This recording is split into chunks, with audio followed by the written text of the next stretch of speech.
Good morning. Thanks for joining us today. It's good to see you. Come on with us to John chapter 8 today. In John chapter 8, it's the account of the woman who's caught in adultery and brought before Jesus. The Pharisees and scribes, they bring her and they say Moses' law commanded that she should be stoned.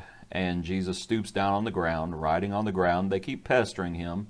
He stands up and he says, whoever was without sin amongst them, that they could throw a stone at her first. As he stoops back down, everybody leaves, beginning with the oldest even to the last, as they're convicted by their conscience. And then, of course, the Lord says what he says in verse 11, neither do I condemn you, go and sin no more. Let's talk about the account, and let's talk about how to not be a jerk. One way is you don't be partial with people. Why did they not bring the man? They say that the woman was caught in the very act. Why didn't they bring the man? There's not a good reason.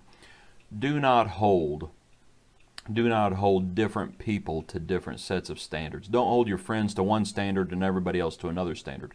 Don't hold yourself to one standard and everybody else to another standard. Do not be partial with people. Be like the Lord. Be impartial. Also, do not be partial with sin. Maybe you've never committed adultery like this woman had, but are you without sin? Have you never sinned before? You know, sometimes we kind of take the Catholic view of things and we think that there's real serious sins and then there's less serious sins. No, sin is sin. Do not be partial with sin. Now, before you rebuke someone, and we are commanded to rebuke, but before you help someone out with a speck in their eye, what do you need to do? You need to examine yourself.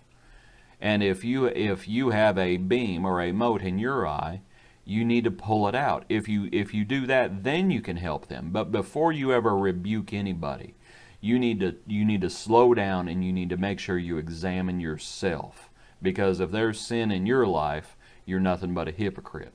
Now, what we need to do when it's all said and done is we need to pursue Jesus' goal.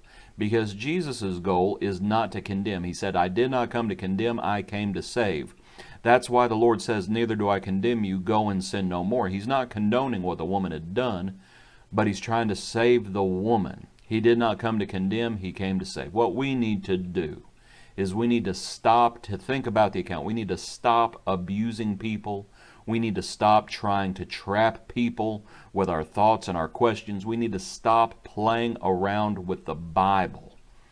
And we need to simply come to the Lord and let Him hone our conscience, convicting us. Hope you enjoyed this study. God bless you. Be a blessing to others. Hope to see you tomorrow morning.